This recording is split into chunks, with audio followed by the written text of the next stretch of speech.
The year was 1993. Summer shimmered with endless possibilities. My backpack was packed with anticipation for the annual camping trip to Redwood National Park. I could practically smell the crisp mountain air, feel the rough bark of ancient trees against my skin. This year was different. This year, excitement crackled in the air like static electricity. This year I felt an unsettling sense of premonition. The journey was long, the old Jeep groaning under the weight of our laughter and dreams. Eva, with her infectious laugh and thirst for adventure, kept the energy high. Steve, quiet and observant, balanced her boundless energy with his calm demeanor. They were more than friends, they were my chosen family. We finally arrived at our usual spot, a clearing bathed in the golden light filtering through the towering redwoods. A sense of familiarity washed over me, comforting and grounding. But beneath it, the unsettling premonition lingered, a shadow in the bright sunlight. The air itself seemed to hum with an unseen energy. As we set up camp, unpacking tents and hauling firewood, I couldn't shake the feeling that something was different, that the familiar forest held its breath, waiting for something to happen. I pushed the thought away, attributing it to pre-trip excitement and the overwhelming power of the ancient forest. Ava, a whirlwind of energy, was already unpacking her backpack, her signature bandana holding back her unruly curls. Her eyes, bright with mischief and a thirst for the unknown, darted around the familiar campsite. She radiated an almost tangible excitement, her energy infectious. I couldn't help but smile, her enthusiasm momentarily chasing away the shadows in my mind. Steve, as always, was the epitome of calm, his movements measured and precise as he set about erecting the tent. He moved with a quiet grace that belied his strength. His steady presence was a reassuring anchor in the whirlwind of Eva's enthusiasm and my own growing unease. We had been friends since childhood, our lives intertwined like the roots of the ancient trees surrounding us.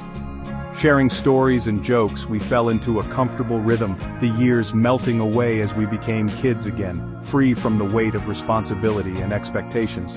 We were explorers, adventurers, the dense forest our playground. As the sun began to dip below the horizon, casting long shadows across the forest floor, we gathered around the crackling fire.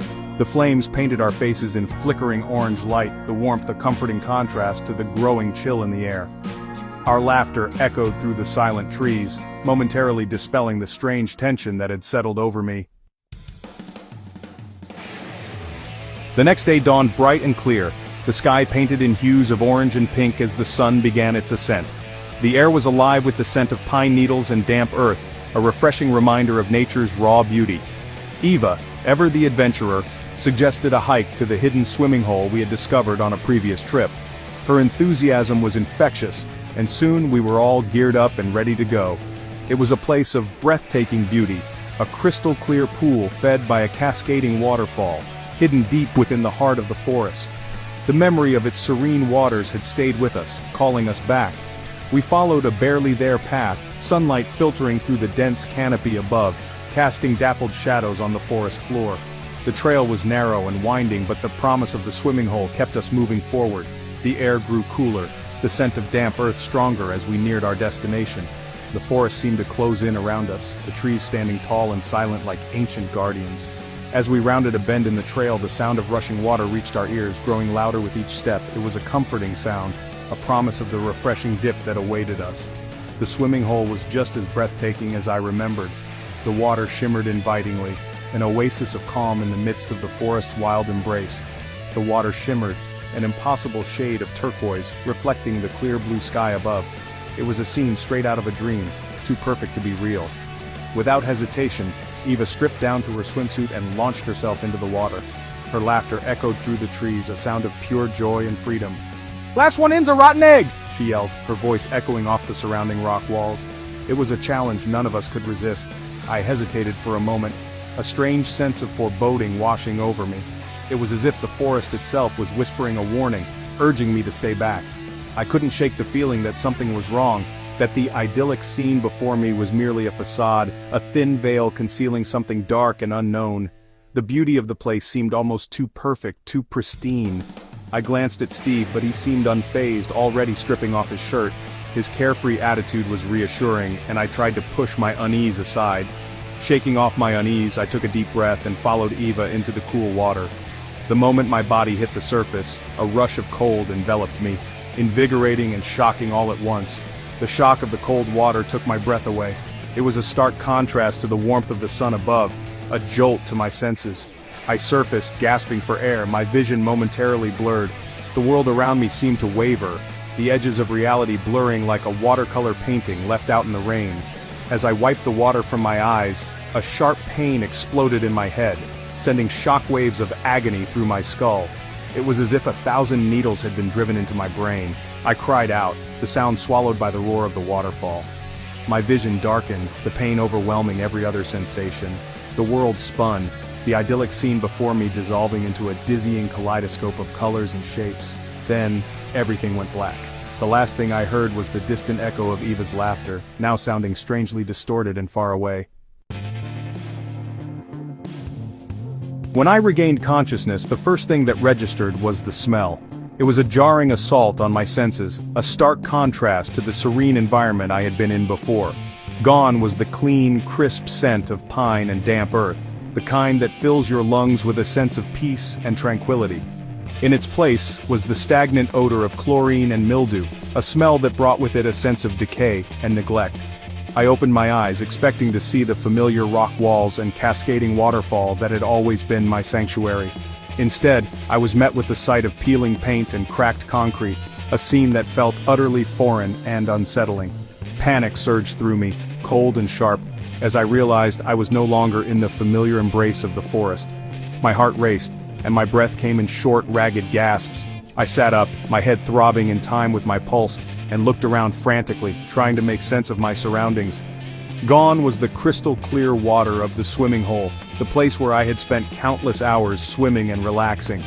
In its place was a murky, algae-filled pool, the water an uninviting shade of green that made my stomach churn. A rusty chain-link fence surrounded the pool, a stark contrast to the natural beauty of the hidden swimming hole. It felt like a prison, trapping me in this nightmarish version of reality. Disoriented and confused, I struggled to my feet, my legs trembling as if they might give out at any moment. My legs felt shaky, like they couldn't quite remember how to support my weight. I called out, "Eva! Steve!" hoping for a familiar voice to answer. I called out again, my voice hoarse and unfamiliar, echoing in the empty space around me. There was no answer, only the echo of my own voice bouncing off the chain-link fence, amplifying my sense of isolation. Panic tightened its grip on my chest, squeezing the air from my lungs. Where were my friends? What had happened? And where was I? The questions swirled in my mind, each one more terrifying than the last. The last thing I remembered was the searing pain in my head, the feeling of falling. But falling where? The memory was hazy, like a half-remembered dream. The swimming hole, the pristine water, the ancient redwoods. It all seemed like a distant dream, a fading memory from another life. It all seemed like a distant dream, a fading memory from another life. The more I tried to grasp it, the more it slipped away, leaving me with a sense of loss and confusion. This place, with its oppressive air of decay and abandonment, felt alien, wrong. It was as if the world had been turned upside down, and I was trapped in this twisted version of reality. The dissonance between what I remembered and what I now saw sent a shiver down my spine. It was a feeling of profound unease, as if I had stepped into a parallel universe. It was as if I had fallen through a crack in reality, tumbled into some distorted reflection of the world I knew. Everything was familiar yet disturbingly different, like a nightmare I couldn't wake up from. There you are! What happened? You look so different, Ava. One minute you were fine, the next, you seemed like a completely different person. Ava's voice trailed off, a flicker of concern in her eyes. It was as if she was struggling to remember something important. Relief washed over me, momentarily chasing away the fear that had taken root in my chest. At least she was here, standing in front of me. She was here, she was okay. But something was different. Her demeanor, her aura. Everything seemed off. Her voice, usually laced with the lilting accent of her native Ireland, now held the flat vowels of the American Midwest. It was jarring, to say the least. I dismissed it as a trick of my oxygen-starved brain, the after-effects of the fall. Maybe I was just imagining things. But doubt, insidious and persistent, wormed its way into my mind. What if this was more than just a figment of my imagination? Eva's eyes, usually sparkling with mischief and laughter, now held a guarded expression, a flicker of something unreadable in their depths. It was unsettling. A flicker of something unreadable in their depths. It was as if she was hiding something important. She reached out, her hand brushing against mine. The touch was familiar yet foreign at the same time. Her touch, usually warm and comforting, now felt cold, almost reptilian. It sent a shiver down my spine. I pulled back instinctively, a shiver running down my spine. "Where's Steve?" I asked, my voice barely a whisper. The question hung in the air, heavy with unspoken fears.